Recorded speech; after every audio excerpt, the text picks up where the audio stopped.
I don't believe in censorship on a college campus, so today we are going to talk about the negative psychological and societal effects of pornography. So, it's a public health issue, and you might be wondering, like, why do you want to talk about this? You're just gonna make everyone uncomfortable. Too bad. It's a public health issue because 30% of college-age women use pornography and 17% would self-describe as addicts. And we have programs in place for drugs and alcohol.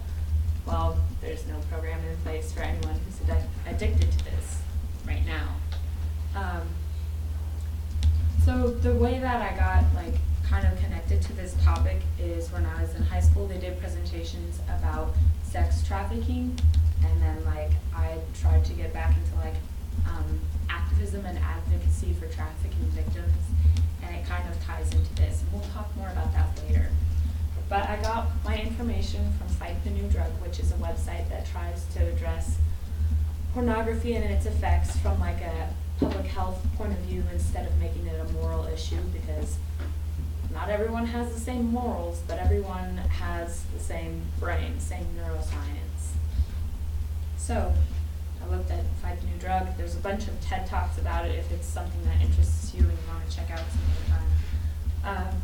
But we can basically divide the effects up into 3 subcategories: the mind, the heart, and the world. So starting with the mind, it's important to understand the human brain and the reward system. Basically, we have the same reward system in our brains as all other mammals. So there's dopamine that makes you want something, and then endorphins that make you feel satisfied. And when somebody uses pornography, they get more dopamine than endorphins, so they don't feel like they just want more. They're just not satisfied, so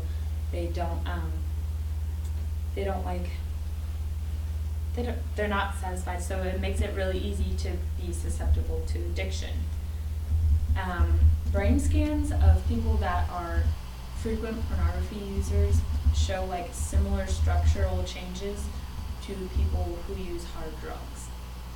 So it's just as addictive, but because our society has a stigma on people who use pornography, it's harder for them to get help.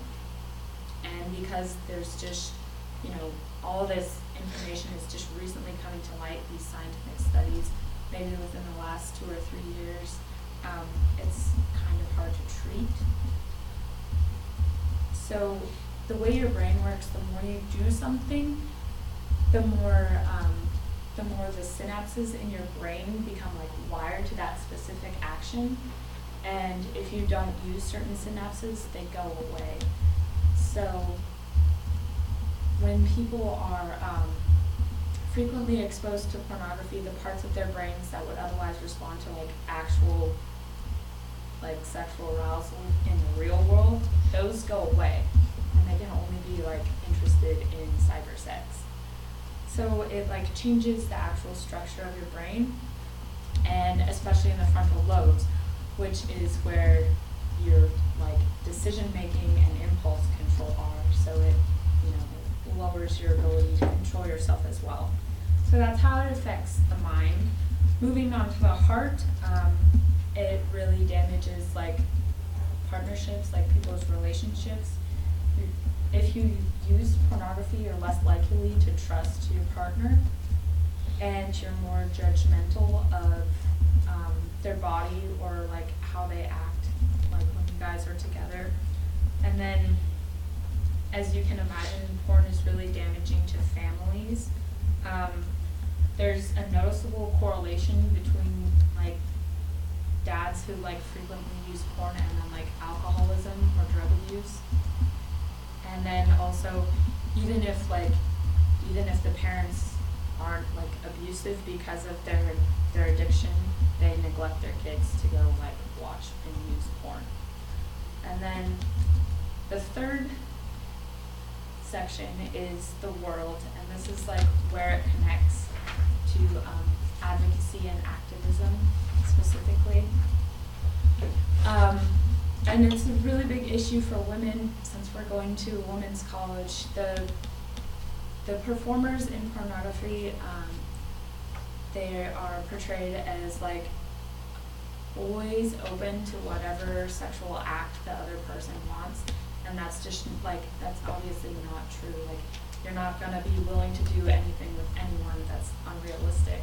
And it also treats women as objects to be used. The performers are depicted doing extremely violent and degrading acts to women.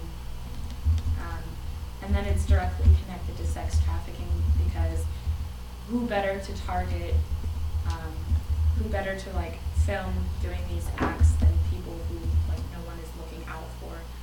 So when it comes to drugs and alcohol, porn stars and prostitutes, 75% of them are addicted.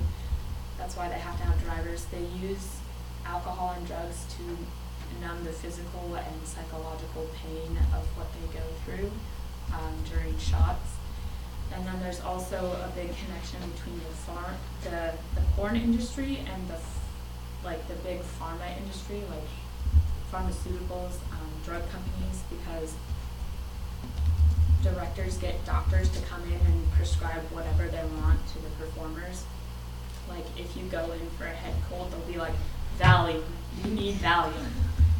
And then there's a lot of people who go in to porn willingly, but then once they like realize what they're being asked to do, they want to back out. And then a lot of the directors will use violence or coercion to get them to do what they want for the shot. So like a lot of times what you can't see if you were to watch a video like that, is that like sometimes they have a gun to the performer's head and they're like, but we will kill you if you don't do this, especially if they're from like, if they're being trafficked, if they're like somebody that's been bought as a performer, you don't see that. So all of these, like when somebody watches or buys pornography, they're contributing to all of these different factors that affect our society negatively, as well as the relationships that they have for people, with people, and then like their own psychological health. So although it might be uncomfortable to talk about, the negative effects are well documented and affect everyone. So it's really not just a moral issue, but a public health issue, and however you feel about it, at least now you're well informed.